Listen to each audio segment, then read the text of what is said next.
शाम के बागी हमस के दरवाजे पर पहुंच गए। हजारों अफराद का शहर से तखलिया। बागियों का सरकारी दफातर पर कंट्रोल।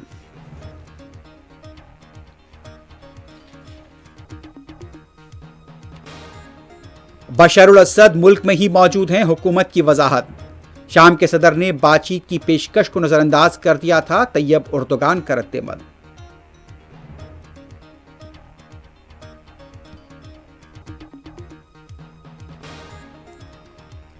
हिंदुस्तान ने अपने शहरियों को शाम का दौरा न करने का दिया मशवरा। वजारत खारजा की एडवाइजरी जारी।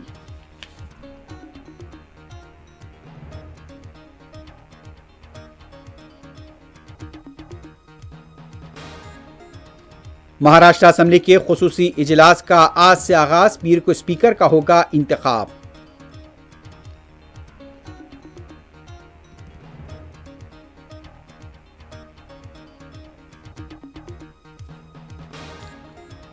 तीन कमसिन मुस्लिम बच्चों को मुबैना तौर पर जुदोकोब और जबरन नारे लगवाने वालों के खिलाफ मध्य प्रदेश पुलिस ने किया केस दर्ज।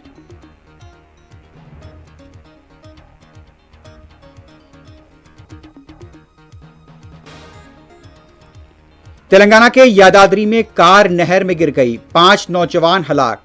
नशे में मुबैना तौर पर गाड़ी चलाने का शुबा।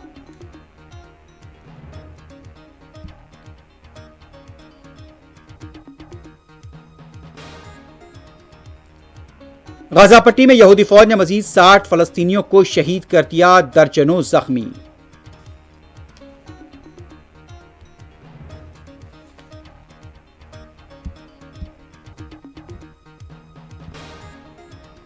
और मैक्सिको और बरतानिया में फलस्तीनियों की हिमायत में मुजाहरे जारी।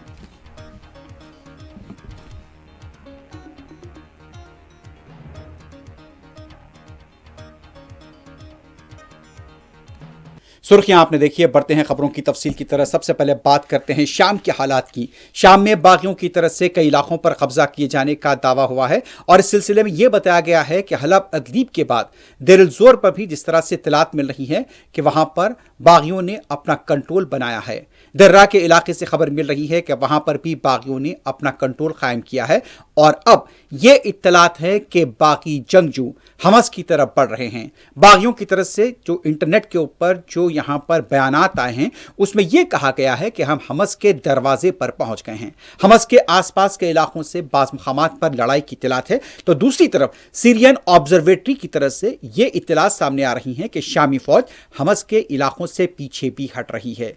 और जो खबरें मिल रही हैं कि एक हफ्ते के दौरान शाम के अंदर पूरे का पूरा निजाम बदल कर रह गया है। जिस तरह से पहले अदलीब और हलब के ऊपर बागियों ने कंट्रोल हासिल कर लिया था, उसके बाद अब जो कि हमस बड़ा शहर बताया जा रहा है, अब बागी हमस के दरवाजे पर पहुंच गए हैं।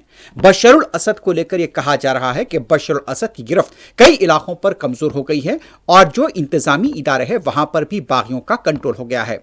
तहरीर अल शाम नामी बागियों के इस ग्रुप की तरफ से उनके सरबराह का भी बयान यहां पर सामने आया है और उनका यह कहना था कि बहुत जल्द हम हमस के पूरे इलाके का कंट्रोल हासिल कर लेंगे और हमारा अगला निशाना दमिश्क होगा। तो जो इत्तलात मिल रही हैं कि जुमे के दिन कई ऐसे मकामात थे जहां पर बागियों की तरफ से यहां पर कब्जा किया गया है और ये इत्तलात हैं कि हमस के अंदर अब यहां जब ये लोग दाखिल होंगे तो घमासान भी हो सकता है। लेकिन दूसरी तरफ से सीरियन ऑब्जर्वेटरी की तरफ से कहा गया है कि बाज़ इलाकों पर अभी भी यहां पर शाम के सदर बशर उल असद की फौज का कब्जा है। लेकिन जो इत्तलात आ रही हैं उसके मुताबिक यहां पर बागी हमस की तरफ बढ़ रहे हैं और हमस के दरवाजे तक पहुंच गए हैं। और यह भी इत्तलात है, कुछ मनाजिर सामने आए हैं कि हमस के यहां पर दाखिली रास्तों पर उनका मुकामी लोगों की तरफ से इस्तकबाल भी किया गया है, हवा में फायरिंग हो रही है। तो ये वो मनाजिर हैं जो हमस के आसपास के इलाकों में देखे गए हैं। तो हमस के हालात, शाम के हालात एकाएक बदल गए हैं। मशरिक़ वस्ता के अंदर जिस तरह से इसराइल की जारियत हो रही थी, अब इसका रुख शाम की तरफ बढ़ रहा है। अचानक शाम के हालात क्यों बदले, इसके ऊपर एक बड़ी बहस होने की जरूरत है। लेकिन फिलहाल बागियों का यह दावा है कि वो कई इलाकों पर काबिज हो चुके हैं और वो हमस के दरवाजे पर पहुंच चुके हैं।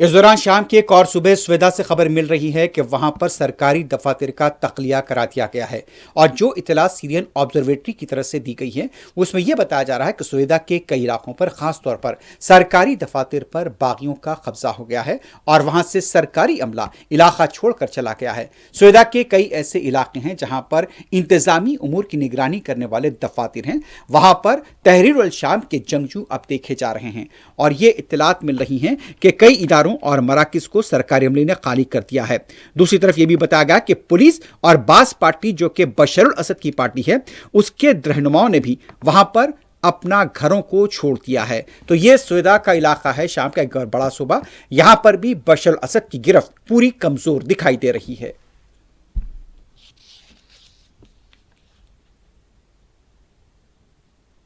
कई ऐसे दफातर हैं सुवेदा के जहां पर बशर अल असद की तस्वीर को उखाड़ कर फेंक दिया गया है। तो यह मनाजिर है शाम के एक और सूबे सुवेदा के जहां पर यह इत्तलात मिल रही है कि बागियों ने इन इलाकों पर भी अपना कंट्रोल हासिल कर लिया है।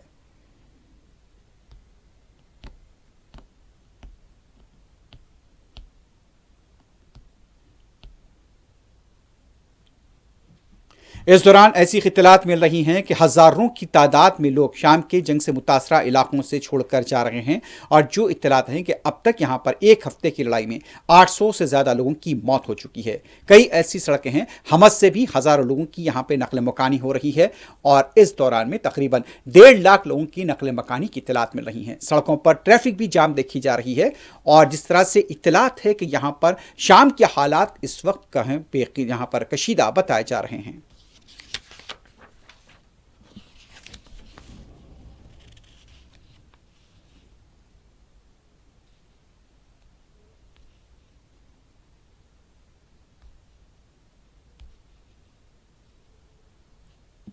उधर शाम की इंतजामिया की तरफ से यह वजाहत कर दी गई है कि बशर उल असद अभी भी शाम में मौजूद हैं। ये इत्तलात और ऐसी अफवाहें गश्त कर रही थी कि बशर उल असद शाम छोड़कर जा सकते हैं। जिस तरह से बागियों की पेशरफ्त हो रही है, हलब के बाद उसके बाद अदलीब, फिर हामा और अब हमस की तरफ उनकी पेशरफ्त को लेकर ये इत्तलात हैं। जैसा कि बागियों की तरफ से यह दावा किया गया है, तहरीर अल शाम के बागियों ने दावा किया था कि वो दमिश्क की तरफ भी बढ़ जाएंगे। तो अब यह बताया जा रहा है कि यहां वजाहत सामने आई है कि बशर उल असद फिलहाल इस वक्त शाम में ही मौजूद हैं। मुख्तलिफ क़यासाराइयां हो रही हैं कि बशर उल असद ईरान भी जा सकते हैं।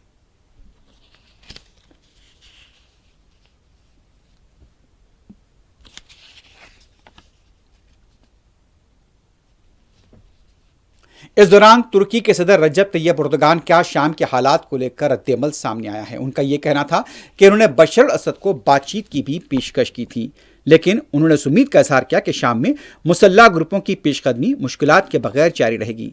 और तुर्की की वजारत खारजा ने एक बात इसकी तस्दीक की है।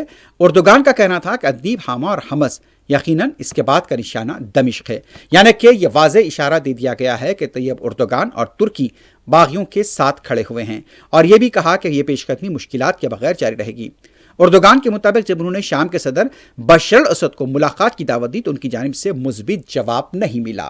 तो अब यह वाज़े हो गया है कि जिस तरह से शाम के जो हालात है और तहरीर अल शाम के बागियों को तुर्की की पुष्टपनाही भी हासिल हो सकती है।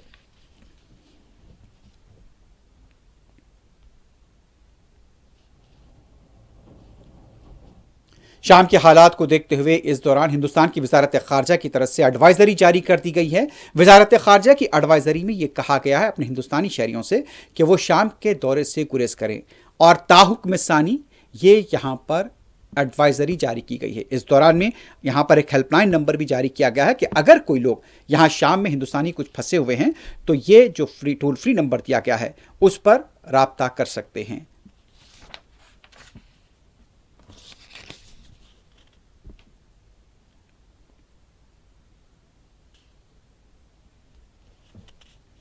हरियाणा और पंजाब के सरहदी इलाके शंभू बॉर्डर के पास किसान अभी भी खड़े हुए हैं, लेकिन वहां पर बैरिकेड्स लगा दिए गए हैं। पुलिस पूरी तरह से नजर रख रही है। किसान तंजीम के लीडर पंडेर की तरफ से कहा गया है कि इंडिया और एनडीए इत्तेहाद दोनों एक जैसे हैं।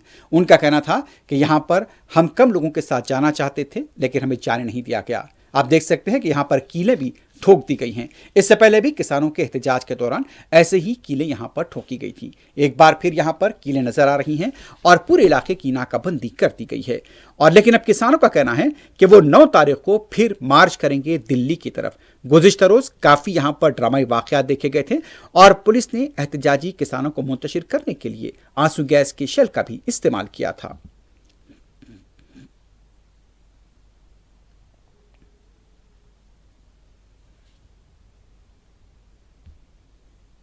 कि आज लगभग हमारा जो मोर्चा दिल्ली आंदोलन 2 है, उसको चलते हुए 299 दिन हो गए। कल इसका 300 दिन हो जाएगा। और जो हमारा खनौरी बॉर्डर पर जगजीत सिंह डल्लेवाल जी अमर अनशन जो है वो 12वें दिन में दाखिल हो जाएगा।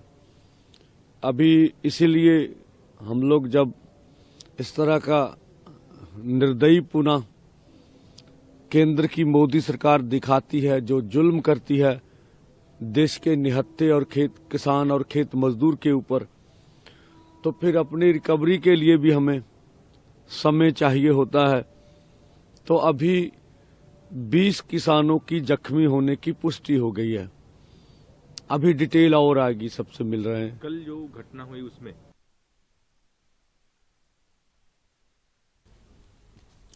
दूसरी तरफ महाराष्ट्र असेंबली इजलास का आज से आगाज होने जा रहा है। 3 दिनों तक के खुसूसी इजलास चलेगा।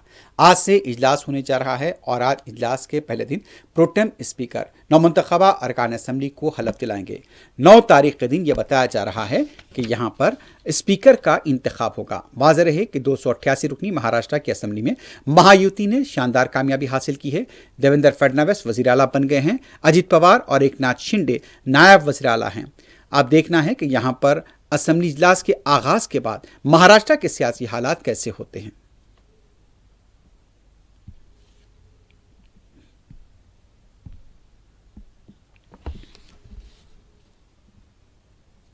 पंजाब के साबिक वजीर आला सुखबीर सिंह बादल की सजा का सिलसिला जारी है।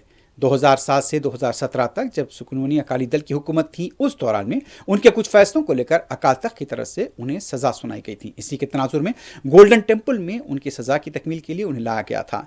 और अब ये इत्तला है कि गुरुद्वारा श्री फतेहगढ़ साहब में भी गैर मामूली सिक्योरिटी इंतजाम के दौरान सुखबीर सिंह बादल आज गुरुद्वारा पहुंचे हैं और यहाँ पर वो सेवेदार के तौर पर अपनी सजा को अंजाम देंगे।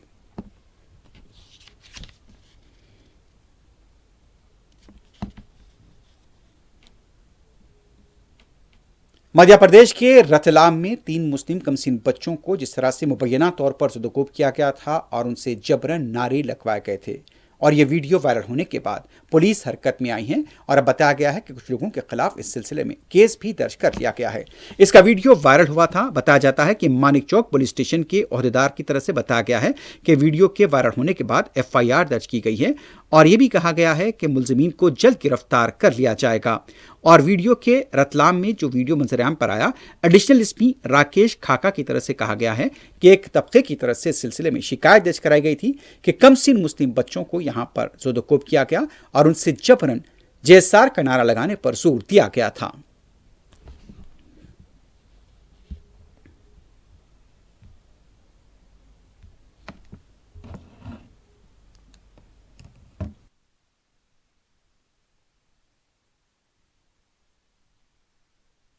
आज जो है एक वीडियो वायरल हुआ था, जिस तारतम्य में एक समुदाय द्वारा उपस्थित हुआ था। उनका कहना था कि ये वीडियो वायरल हुआ है जिसमें एक व्यक्ति 3 बच्चों के साथ मारपीट कर रहा है, जिस तारतम्य में थाना मानिक चौक में संबंधित धाराओं के तहत जो है प्रकरण पंजीबद्ध किया है।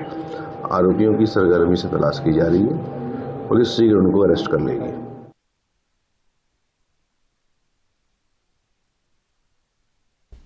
दिल्ली में आज सुबह दिन दहाड़े फायरिंग का एक वाकया पेश आया है। बताया जाता है कि गोली लगने से एक नौजवान सड़क पर पड़ा हुआ पाया गया। फौरी पुलिस मकाम वाकया पहुंच गई। इस हमले और फायरिंग के पीछे पसपर्दा महरिकात का पता नहीं चल पाया है। बताया गया कि जो शख्स यहां पर जख्मी पाया गया उसकी शिनाख्त सुनील जैन की हैसियत से की गई है। रास्ता चलने वालों ने पुलिस को फोन करके तलब किया। पुलिस और क्रूज टीम मकाम वाकया पहुंची है। फायरिंग के इस वाक़े की तहकीकात जारी है। इसके पसपर्दा क्या महरिकात थे, अब इसका पता नहीं चल पाया है।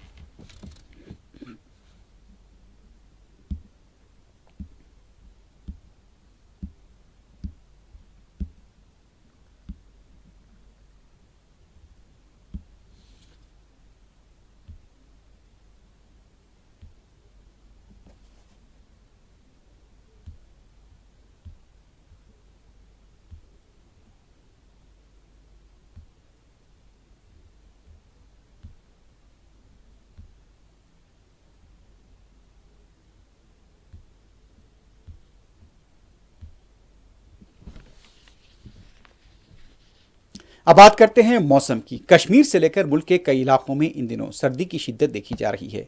कश्मीर में दर्जे हरारत में नुमाया कमी देखी गई है। कश्मीर के साथ साथ शुमाली हिंद की कई रियासतें और पहाड़ी रियासतों में भी कुछ ऐसे ही हालात देखे गए हैं। कश्मीर में बताया जाता है कि दर्जे हरारत में काफ़ी कमी वाक़ हुई है और सर्दी की शिद्दत महसूस की जा रही है गैर मामूली तौर पर।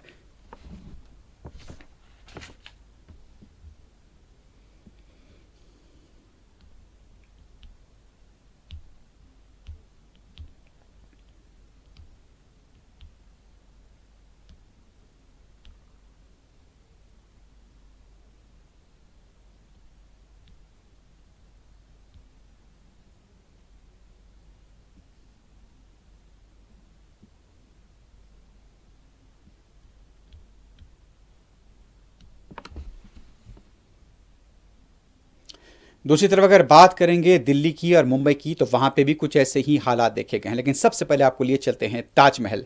ताजमहल यानी कि आगरा, उत्तर प्रदेश के कई इलाकों में भी सर्दी की शिद्दत में इजाफा देखा जा रहा है। लेकिन यहां पर अब बताया गया है कि आलूगी की जो सतह होती है उसमें कमी है।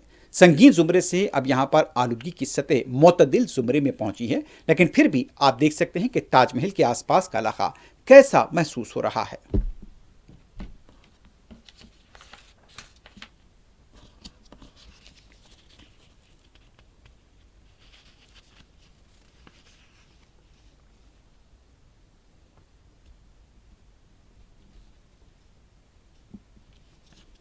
अब बात करते हैं महाराष्ट्र के मुंबई की। मुंबई और उसके आसपास के इलाकों में भी गुज़िश्ता एक महीने के दौरान ऐसा ही मौसम देखा गया है। 10 दिन पहले यहां पर आलूगी की सतह में गैर मामूली इजाफा हुआ था, लेकिन अब यह बताया गया है कि यहां पर भी आलूगी की सतह में कमी हुई है और अब यह जुमरा संगीन से लेकर अब मोतदिल जुमरे की तरफ बढ़ रहा है।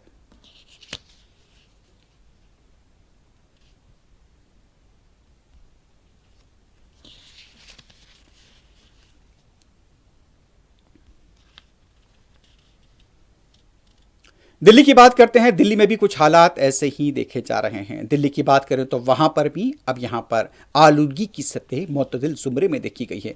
कई मकामात पर यहां अब जैसा कि एयर क्वालिटी इंडेक्स बताया जा रहा है कि 130 से 135 के दरमियान देखा गया है। लेकिन सर्दी की शिद्दत में दिल्ली में इजाफा हुआ है।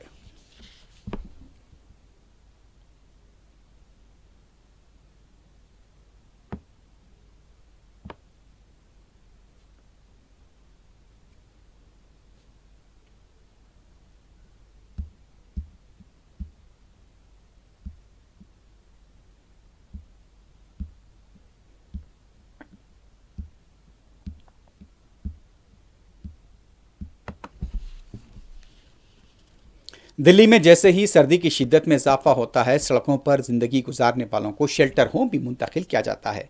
आप देख सकते हैं कि कई ऐसा दिल्ली में शेल्टर होम बने हुए हैं और अब वहां पर जो लोग बेघर हैं, बेआसरा हैं, फुटपाथ पर रहते हैं और या फिर सड़कों के किनारे रहते हैं, सर्दी की शिद्दत में इजाफे की वजह से अब उन्हें शेल्टर होम मुंतकिल किया गया है।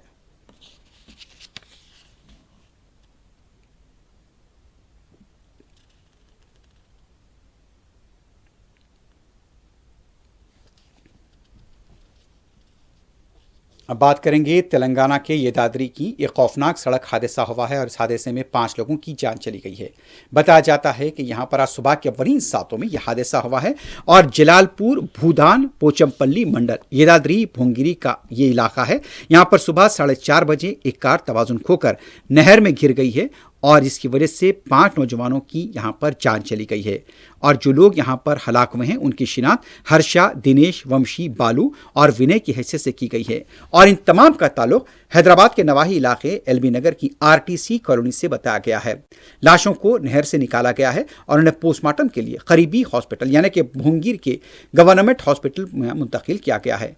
यह बताया जाता है कि जलालपुर के पास जो कि एक लेक है यादगीर गुट्टे के करीब, वहां पर इनकी गाड़ी बेकाबू होकर नहर में गिर गई थी। अब खदशात ये जाहिर किए जा रहे हैं कि मुबैना तौर पर नौजवान हालत नशा में थे या फिर हालत नशा में ड्राइविंग की जा रही थी, लेकिन अब मुताल्लिका पुलिस इस सिलसिले में तहकीकात कर रही है। 5 नौजवानों के एक इलाके के इस तरह से मौत पर एलबी नगर के इस इलाके में जहां के लोग साकिन बताए गए हैं आरटीसी कॉलोनी एक गम की लहर देखी गई है।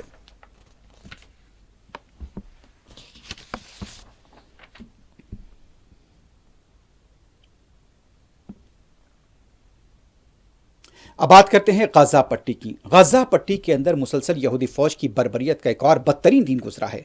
गुज़िश्ता दोपहर, रात और आज सुबह तक जो बमबारी हुई है, 60 से ज़्यादा फ़लस्तीनी शहीद हो गए हैं। अब तक की जो इत्तलात मिल रही हैं कि 21 अफराद नुसीरत कैंप के पास हमले में यहाँ पर शहीद हुए हैं। उसके साथ साथ सिलसिलावार हमले बमबारी की गई है। उसके अलावा 20 लोगों के बाद यहाँ पर नुसीरत कैंप की बात है। बैतुल्लाहिया के इलाके में 29 लोगों के मारे जाने की इत्तला मिल रही है और उसके साथ साथ कमाल अदवान हॉस्पिटल के आसपास के इलाकों में यहूदी फौज ने वहशियाना बमबारी की है। तो 24 घंटों के दौरान जो बदतरीन बमबारी हुई है, जिस सिलसिले में अब तक की इत्तलात है कि 60 से ज़्यादा लोग शहीद हुए हैं, जिनमें मासूम बच्चे जिनकी उम्रें तकरीबन 5 से 8 साल 10 साल के दरमियान थी, वो भी शहीद हुए हैं। ख़वातीन भी शहीद हुए हैं। एक दिलखराश मनाजिर देखे गए हैं। बताया जाता है कि जबालिया कैंप के पास पर हमले किए गए हैं।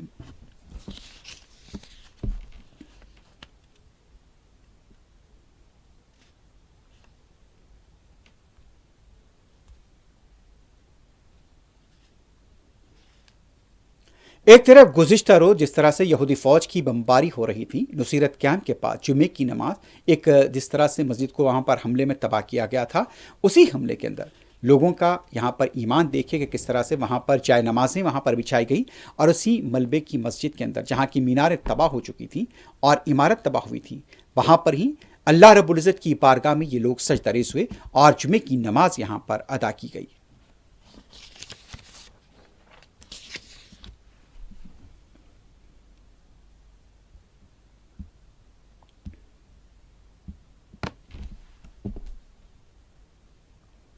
दुनिया के मुख्तलिफ इलाकों में यहूदी जारियत के खिलाफ अभी भी एहतजाजी मुजाहरे जारी हैं।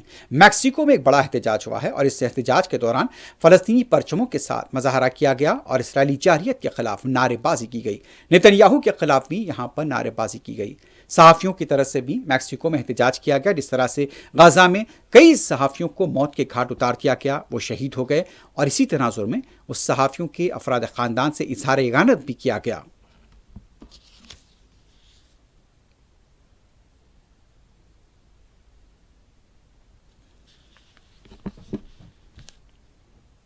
उधर बरतानिया के बर्मिंघम में भी नेतन्याहू के खिलाफ जमकर एहतजाज हुआ है। नेतन्याहू की तस्वीर को यहाँ पर सड़क की दीवारों पर यहाँ पर रंगून किया गया है, जिस पर वांटेड यानी कि मतलूब लिखा गया है। तो आप देख सकते हैं कि यहाँ पर नेतन्याहू को लेकर दुनिया में क्या यहाँ पर एक तरह का एहसास लोगों में पाया जाता है कि ये शख्स जो मुसलसल नस्लकुशी का मुर्तकिब है, जिससे आलमी अदालत की तरफ से सज़ा भी सुनाई गई, फिर भी उसे पकड़ने से खासिर हैं।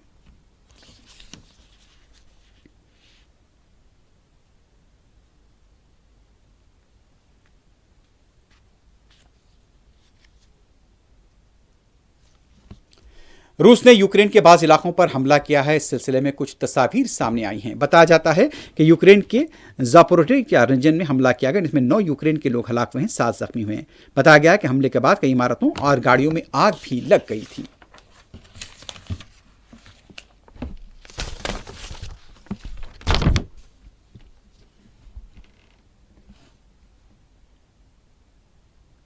आखिर में सुर्खियों पर एक बार फिर से डालते हैं।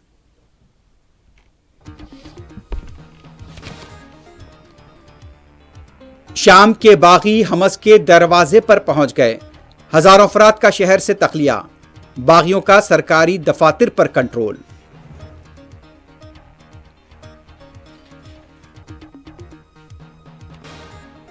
बशरुल असद मुल्क में ही मौजूद हैं, हुकूमत की वजाहत। शाम के सदर ने बातचीत की पेशकश को नजरअंदाज कर दिया था, तैयब उर्दुगान का रद्देमल।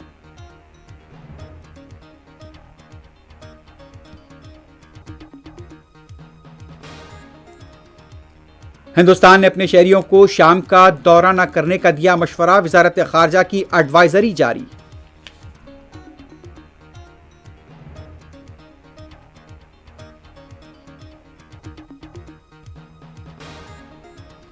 महाराष्ट्र असेंबली के खुसूसी इजलास का आज से आगाज। पीर को स्पीकर का होगा इंतखाब।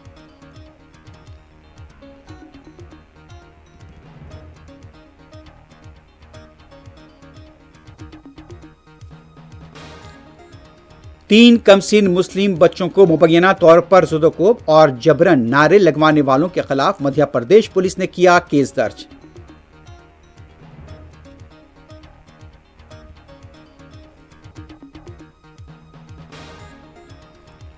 तेलंगाना के यादाद्री में कार नहर में गिर गई। 5 नौजवान हलाक। नशे में मुबैना तौर पर गाड़ी चलाने का शुबा।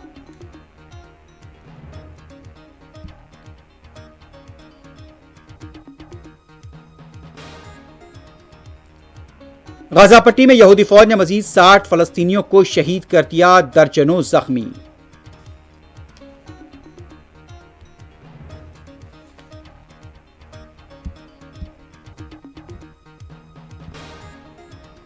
और मैक्सिको और बरतानिया में फलस्तीनियों की हिमायत में मजाहरे जारी।